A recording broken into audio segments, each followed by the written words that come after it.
we try to be that business owner's best friend of like, we're the help desk. What's going on? What's your challenge? How do we make a magic wand that solves that, whether it's human or AI? From humble beginnings, Insurance Claim HQ has grown to one of the largest property casualty firms in the country. We didn't do it alone, and you shouldn't either. Every week, we're talking to claims professionals and top experts from all over, all to help you grow your business and make you stronger. Let's level up together. I'm Galen Hare. Welcome to the Level Up Claims Podcast. I'm Galen Hare. If you're serious about winning in this industry, June 12th of 2026 matters. The Level Up Claims Summit brings together serious operators who want to sharpen their edge and separate from the pack. No fluff, no vendor circus, just real conversations with people who are actually moving this industry forward. Seats are intentionally limited. We keep the room exclusive. Once the room is full, registration closes. If you're ready to compete at a higher level, don't wait. Go to levelupclaim.com and request your seat now. I'll see you on June 12th.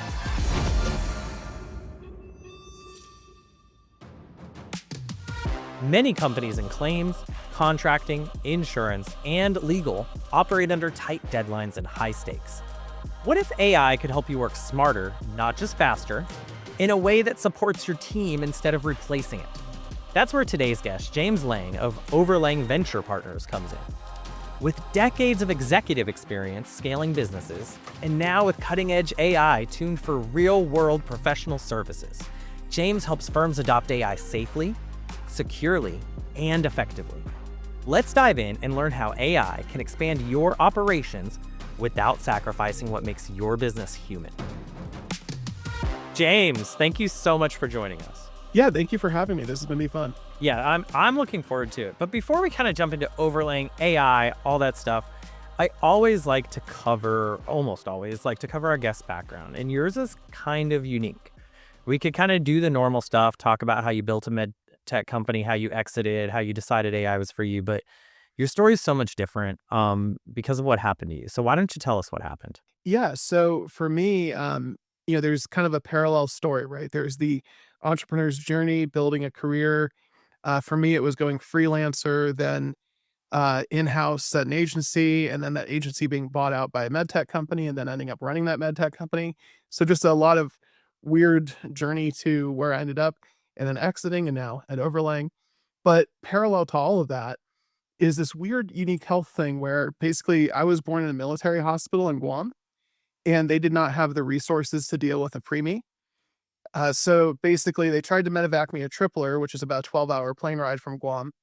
But the first plane they sent out failed. I mean, there's a whole bunch of different wrinkles to the story, but basically the bottom line is all the things that you're supposed to do to support the lungs and the GI system, because one of the last things to happen as a child right before birth is two things, actually. One is your GI tract in your lungs, that tubing connects in the middle. It kind of grows from your mouth and grows from the bottom and then comes in the middle.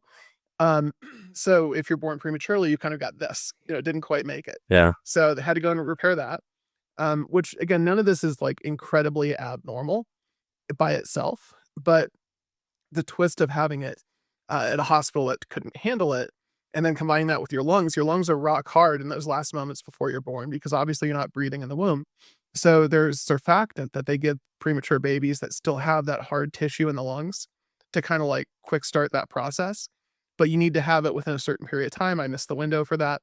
So all these different things, right? So basically at the end of the day, so I'm going through that freelancer to COO, all over the place roller coaster journey, of course. But at the same time, I'm dealing with these medical things, which aren't that big of a deal. Like, you can cope with like one symptom here, one challenge there, and you kind of adjust. But ironically, after I exited, I had some time to really work on myself. And one of the first things I worked on was my mental health. I was like, I just know that I'm banged up mentally from just being in the fire constantly, and the unique challenges that came with that journey. So I thought I was dealing with a mental health issue, and got that all in line. And I strongly encourage entrepreneurs to really invest time in your mental health along the way. Don't wait to do it until after you've accomplished your goals. Yeah. But on top of that, right as my mental health got into a great place, that's like, awesome. I'm going to go, the whole world's my oyster. I can do whatever I want. Suddenly I started having this thing where this like volleyball in my chest. It felt like my chest was going to explode, almost like a heart attack. And so started going. Now it just so happens in the meantime. So the med tech company was based in LA. Then we moved to Scottsdale. After I exited, I moved to Denver, just because I had a friend that could use some help out here. So I was like, I'll come out and, I have nothing better to do. I'll come out here. So it just so happened, though, that National Jewish Health is out here in Denver, which is one of the top respiratory research hospitals in the country. So I started having these weird chest issues and just kismet, I happen to be at the best place you could be to have these problems. So a lot of testing, a lot of 3D imaging of my chest and things to figure that out. Um, it is a terminal condition. It's something that, is not going to be easily solved. I'm on palliative care, all that fun stuff. Um, but the bottom line for me and how it relates to what we're going to talk about today is the the overall recalibration you go through as a person. Because when you're laser focused on like achieve this, achieve this, achieve this, and then you're like, okay, now I have time to figure out what I want to achieve. And you're like, all right, I want to work on mental health. Who doesn't want to do that? Yeah. And then you have this physical thing blow up. And it's like, okay, now I have to figure out how to deal with that. And thank God I worked on my mental health beforehand. It gave me the resources and the tools to be able to handle something so unknown, uncertain, and, invest the time and money and energy into solving it or figuring it out at least. So anyways, at the end of the day, it just totally recalibrated everything. And so that's part of what OverLang is. That's part of the founding story of it is one of my best friends, who happens to live out here in Denver, which I didn't know when I moved out here, but we just caught up and we're like, dude, you're out here. And we both made Eagle Scout together back in Virginia where we grew up. So it just happens that we're both out here. He's like, well, why don't we build something, with my knowledge in AI and big data, which he's been doing it for 7, 8 years and way before it was cool. And works with petabytes of data on a daily basis and all sorts of crazy stuff. But he's like, why don't we take your operations marketing, pair it with my AI and big data?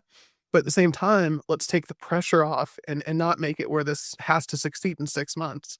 Let's build something that has room to do it the right way and also have the flexibility to be like, you're having a bad day, don't come in. No Yeah. big deal, which is an incredible gift when you're building something with people. And thankfully, I have a whole team now around us that, kind of fill in those gaps. But that was kind of the unique parallel journey, I guess I would say, Well, that I and wanted to share with you. and you're so ready to talk about overlaying, like every founder I've ever spoken to is. And we will do that. Sure. But I want to take a second and like appreciate what was really just said by you just now, because some of it you really explained, others you kind of glossed over, which is after starting to deal with these health issues, you had serious limitations in terms of your capabilities and the time you could put in. So coming from a world, because I know how startups are, hashtag no days off, hashtag grind, hashtag hustle, right? It's Yes. all about how hard can you push, especially if you're trying to make an exit. And some of our listeners are kind of from the storm restoration world, which has not traditionally looked to make an exit. However, over the last couple of years, with the advent of private equity popping in, a lot of them are Mm, now wondering what an exit looks like, right? So they're sitting here yeah. in growth mode, trying to do everything they can to increase their books, make their bottom line look the best so they can cash out. So they're doing exactly what you were doing. No days off, Yep. not taking care of themselves. But what I'm hearing, if I'm hearing this correctly, is that you've designed a new company with such a focus on efficiency that and granted, some of it also is flexibility, right? But efficiency too. So if you are having health issues, which could come up now as a result of something that was not even remotely your fault, if you're having health issues, you can take some time and go deal with those, but the company still is there and the company still functions. Maybe to function better with you sitting there, but it still exists and it's still there. I think some would argue it functions even better when I'm not I sitting think there, that's how but you know you built a yeah, it good depends on company. perspective. I think that's how Yes. you know you built a good company is when it functions with or without you. And honestly, some founders, they only get in the way, right? Because they're constantly trying to tinker. Um, but if I'm understand, I just think that's really important before we kind of jump into Overlang is to appreciate that Overlang was designed saying, hey, if a founder has some serious limitations that they need to deal with to keep them with us, We need to have a company that is sensitive and structured around that. And I just think that's so cool. And kudos to you because you came from a world that was not sensitive to that. So rewiring yourself must have been quite difficult. Well, there's one thing I'd like to underline in that maybe I didn't do a good job of pulling it out or I didn't really get there, but basically the thing in my journey, I don't know if you ask me, is it harder to be in a startup that's grinding for growth and success? Or is it more difficult to be on the corporate side and in the C-suite managing shareholders and a team of 60 people? Um, I'm not sure which one's more difficult. They're both incredibly challenging and very different. And so for me, I always kind of as a startup, as an entrepreneur, I always kind of look down on C-suite people like, yeah, they just walked in and suddenly they had this title and all the resources and whatever. And it's like, that could not be further from the truth. Like the people that are, dealing with that, the reason that they have the layers around them is because they're not just dealing with the team. That's more of a director level role. And it's important that you still are connected to the team, but you have to aggressively deal with shareholder concerns and manage that and keep that pressure from the shareholders, be that shield that keeps it from going down to your team and ruining morale or causing distractions. So, um, it's an incredibly challenging job, and it's one of those where I don't know in which space I worked harder. I certainly worked differently, but it was kind of eye-opening for me coming from that world and having that perspective of like, okay, I've been on both sides of this, and the grass is definitely not greener. It's also, yeah, being a founder is hard just because of all the effort it takes, right? But also C-suite's difficult. It's kind of like living in a real live episode of Game of Thrones, and you never know when someone's going to Yeah, try to assassinate you. It's just, that's a really good, description, yeah, dead on. unfortunately, it is. All right, let's talk about Overlang. What is it? How does Yeah. it work? Tell our listeners. Yeah, so OverLang Venture Partners, so we came up with this term venture partners, and the whole goal was like, how do we build something that helps the average business out there? How do we take what the Fortune 500s are doing, all these, successful high growth startups are doing? How do we make that available to the mom and pops as well as the medium size, let's say 20 employees, 10 million a year in revenue, which sounds like a big company, but it's really not. When you think about it, it's comfortable enough, it's big enough that you really don't have to hustle. You're not worried about how am I gonna pay for lunch tomorrow? So that's nice. But at the same time, you're in this weird space where it's like, you kinda hit a ceiling. How do I grow further? And so we sat back and we were like, okay, how do we take all the people? And I'm very, very fortunate to have an amazing group of friends who I've known for 10 plus years. And, we've worked together in different capacities. And so we basically pulled this team together and said, you understand compliance, you understand technology, you understand marketing, you understand operations. How do we come together and create this solution for companies to, be able to grow past those ceilings, those invisible ceilings that exist?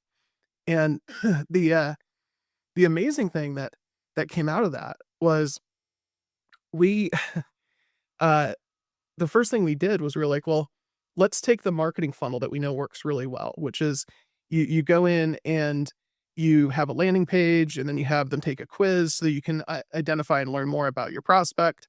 And then from there, get an email address. And now you've got not only email address, but you know which knives to turn twist when you do an email flow, all those amazing things. How do we take that and leverage AI in that? And so the conversation went from like, how do we create a quiz to how do we create a conversation with AI? And so we thought this like very simple thing that was just like one of many things we wanted to do on our list was going to be like just one thing on the list. It turned into the entire company. And what I mean by that is we literally went offline for like 6 months after founding the company and just worked on this problem because what we discovered is when you take all the off the shelf AI solutions that are out there, they kind of suck, number one. But number two, and there's reasons for that. There's things they can't control that it's not their fault, but uh, they're not perfectly designed for the problem you're trying to solve. And so if you take this patchwork of solutions, put them together, what you end up with is just the test data we were throwing through that conversational funnel was costing us like $800 just to run the test data in terms of compute cost. And this is the conversation that's not happening around AIs. It's who's footing the bill for all that compute. So the challenge is if you're a vendor in the AI space that's just producing, here's a product that does this, we'll sell it to you for this. The problem is You have to cache like crazy on the server to be able to record data and maintain that data and reduce the amount of calls that have to be repeated, which means your data is not yours anymore. It's off on somebody else's server.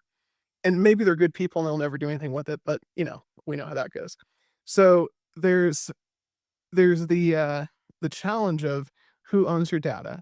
There's the challenge of who's paying for that compute and what are they doing on the back end to reduce their compute costs. They can offer you that thing at that fixed price. Yeah. So that's where the tokens have kind of come from. And this is why tokens have become like the major model. And it makes a lot of sense. But then you add on to that, it only compounds the problem because now you've gone from, as a business owner, you had like a predictable expense. Now you have this token.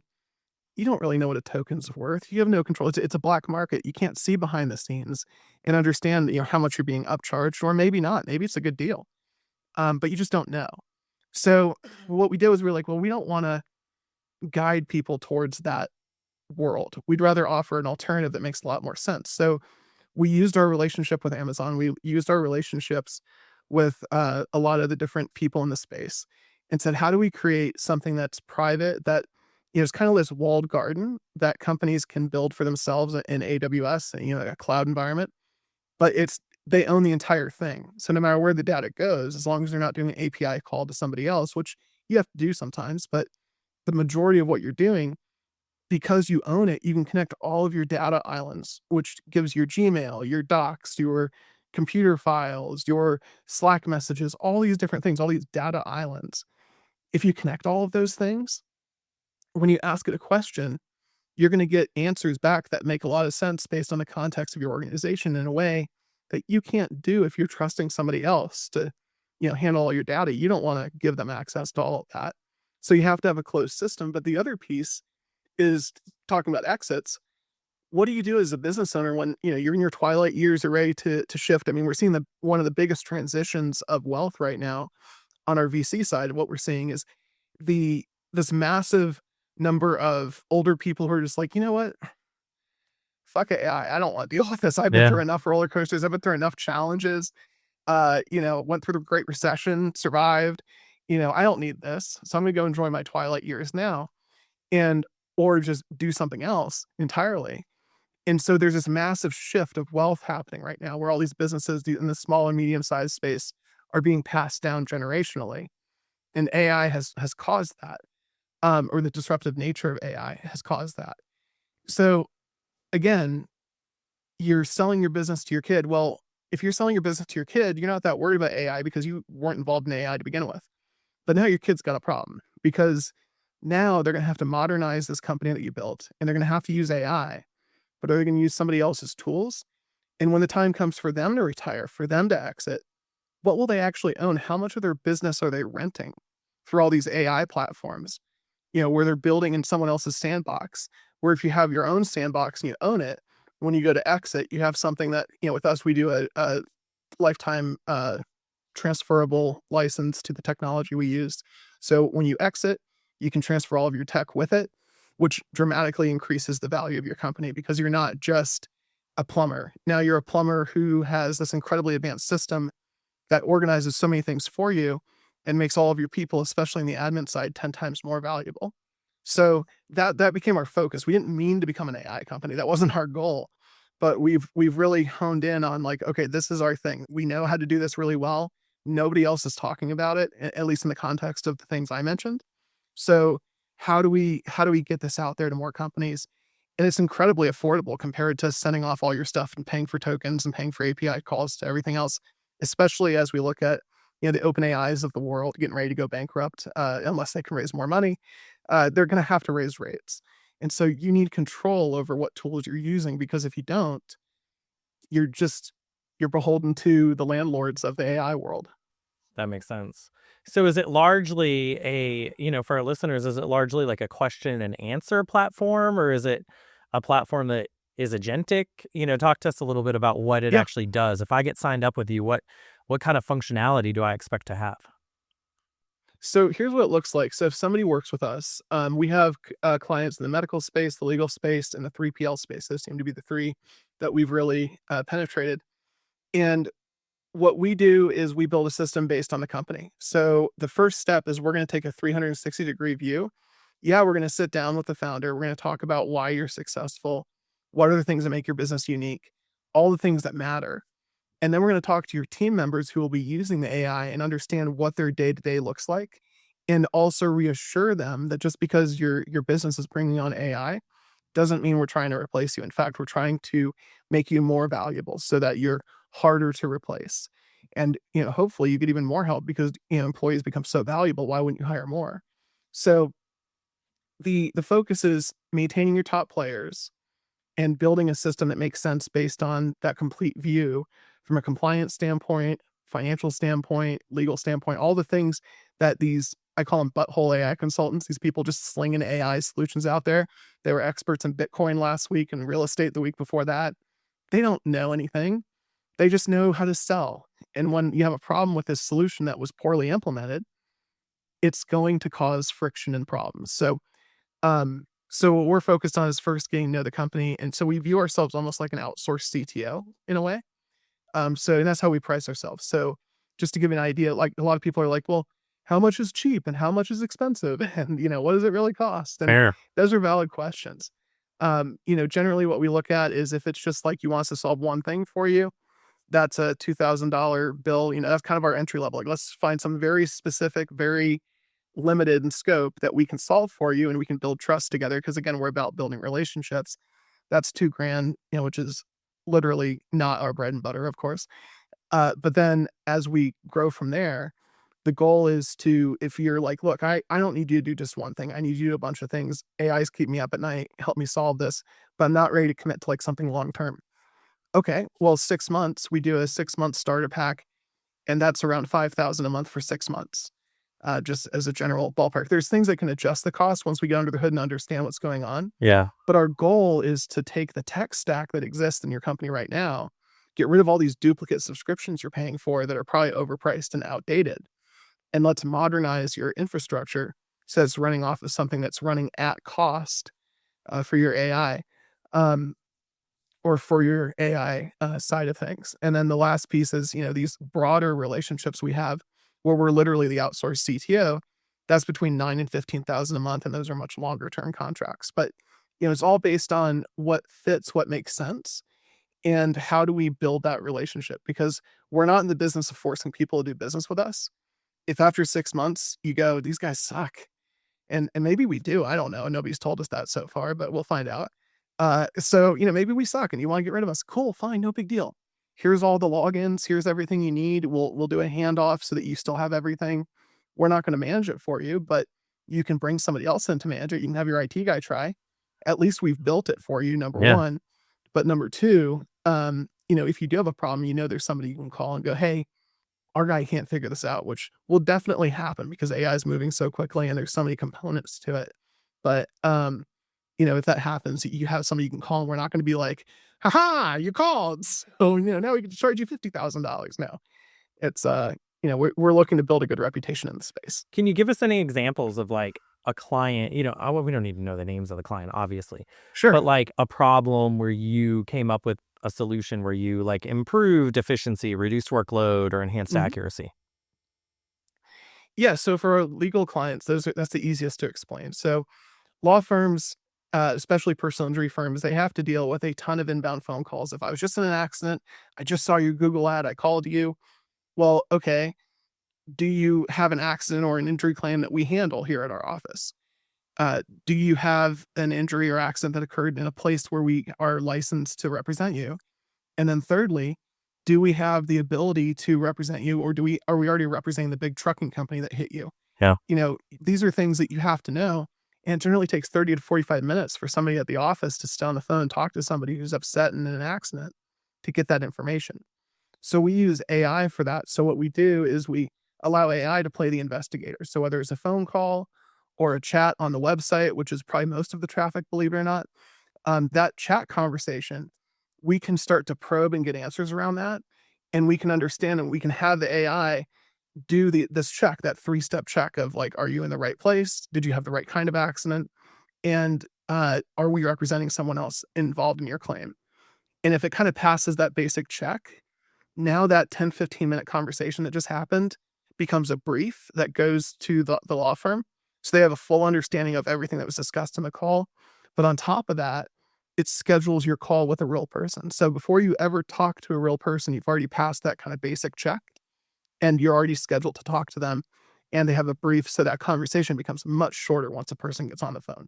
So that's the inbound side of things. But then kind of shifting that towards more internally, like how do you use this stuff? Well, the 3PL is a great example. So 3PLs, if you don't know, they are basically the backbone of all these websites that sell things online. So when you buy that back scratcher, it's gonna come from a warehouse somewhere in Kansas City, and someone's shipping it, but it's not the guy who built the website or owns the company. They're storing it somewhere, and they're having it fulfilled somewhere else. So these guys, they have a unique mission. They have to serve the website owner, they have to serve the customer that's getting the product, and they have to deal with all of the logistics companies in between those two things, as well as internally their own team, which one of the most difficult spaces to hire for is the warehouse industry. In the United States, it's not the best paying job. It's not terrible pay, but it's demanding. It's going to be something that's a little bit more physical than a desk job where you're sitting there, talking like we are on Zoom all day long. It's a very different job set. And the people that generally apply for those jobs, they're less sticky. There's a high turnover rate unless you have a really good culture. So we kind of attacked all the different angles for our 3PL partners. So what we do is we have 3 different GUIs or graphical user interfaces depending on the use case. So it's the same AI system. And by the way, that AI system can plug and play different models based on what you're asking it to do to increase cost efficiency. And it does a look back on the last 48 hours to see how things were handled between all the different agents involved and actually reassigns things based on cost and routing.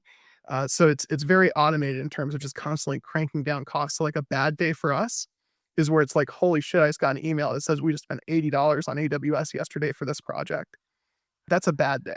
Gotcha. Generally our systems ratchet it down to like 20-30 bucks a day or less. So it's extremely cost effective when you're paying those rack rates instead of these token costs and all the bloat that comes with that. But the important thing to understand is like, okay, great, you have this tool, but how do I access it? How do I use it? And so for us, for the 3PL guys, we built 3 different UIs. One is for customers who want to self-serve, so they're not having to get on the phone and talk to customer service all the time. Unless they want to, it'll connect them right through. The other is a frontline employee facing space. So it's not the all access. You can't go and look at the company financials, but you can go in and look at everything related to your job and get answers to questions like, hey, why is that shipment late? Oh, that truck was down for maintenance. Or, there's some issue coming up. Or if you're the fleet manager for that 3PL, hey, this truck is due for service soon. Do you have a plan for that? It's not going to schedule all the things for you. That would be a little bit too crazy. We're not ready for that yet in terms of reliability. Just humans need to be involved in the process. Humans are really important. But making it easier for those humans doing that job to where they have to spend less time searching for the information, it just pops up for them when they query the machine. That's really powerful. So you've got your customer, your front end, and then you've also got your executive leadership. So the executive leadership team, they of course have access that's far less filtered, and they can ask questions like, hey, do I need to hire more customer service people? How's that looking? And it'll look at the conversation flows, it will look at the tickets, it'll look at everything that's seeing the trends and everything and say, yeah, in 3 months, you're probably gonna need to hire another person. But if you just automate this or change this process, you probably wouldn't need to. And so Yeah. it's that thought partner that executives need as they make decisions. And again, it's the power, the beauty of it is in the context, having access to all those data silos. It just doesn't happen when you use an outside, AI tool that you're just sending your data off to one piece at a time. So those are just some examples of things that we do. But again, you have to be able to do that in the sense of like coming in and intimately understanding the business. Because if you don't, you're going to create a solution to a problem that you don't fully understand. You're going to piss off your top performers. They're going to start applying elsewhere because they've already been reading everywhere. AI is coming for my job, Yeah. and here's my boss bringing in AI. It scares them. So those are the things we try to deal with. And then if there are compliance issues or there are legal issues, we do have compliance teams in house. But when it comes to like broader business clients or industry specific compliance, we have other partners that we rely on that we can call on to get help with that. So, it's pretty much we try to be that business owner's best friend of like, we're the help desk. What's going on? What's your challenge? how do we make a magic wand that solves that, whether it's human or AI? No, that completely makes sense, and that's super helpful. Um, James, we are already out of time. I feel like we scratched the surface, but that's typical for these kind of difficult things. Um, y'all, overlaying, if y'all are interested, and I'll tell you this is a game changer, it really is. You guys that have been listening for a while know we've talked about some of the AI concerns, and I wouldn't have someone on if they didn't address the privacy, the safeguards, all those. So even though we didn't get into that, it's very much there. But before we let you go, I do have to ask you, what does it mean to you to level up? So I think leveling up comes down to your relationships and your networks, because you can work on yourself at your leisure. When it's important to you, you can work on yourself. That's going to take whatever time it's going to take. But what you can't fix is your relationships and the people that have that expertise, that have that experience that you don't have. Every person has a different lived experience than you do. They all bring something to the table. So that level up piece is not only who do you know, but when you have people in the room who have broadly different experiences and you're trying to solve as a group one problem, the most important person in the room is the person who asks the right question, because the right question clarifies the entire conversation. So level up your relationships, but also level up your meetings. Completely agree. James, thank you so much for joining us. It was a pleasure. I'd like to thank James Lang for joining us on the podcast. Okay, look, I know that episode was kind of like drinking from a fire hose and some of it was high level. So let me break it down and then we'll do our takeaways. OverLang basically offers to plug into all of your different systems, collect all your data, and store it in a secure location so you're not sharing it with other people. And then use different AI models to call that out and make real business insights for you. They also can build connections and automations, things we've talked about. So essentially they're offering to be a one size fits all, not one size fits all, but one service can fill multiple opportunities. That was the short version, but you should definitely contact them if you have questions, or contact us if you want to learn more about some of these types of AI things. But my biggest takeaway actually wasn't all the stuff from Overlaying AI. It was the fact that a very personal need, these health issues, he was able to build his business using AI to supplement humans, not replace them, in a way that allows him to take the time he needs to be healthy and be happy. You don't always have to grind 24/7. With the tools we have now, you can use those to supplement so you can be even stronger. Follow us on Apple, Spotify, or your favorite podcast platform. Subscribe to the show if you want more conversations like this. And if you're serious about operating at a higher level, join us June 12th at the Level Up Claim Summit. Limited seats, exclusive room. Request your invitation at levelupclaim.com.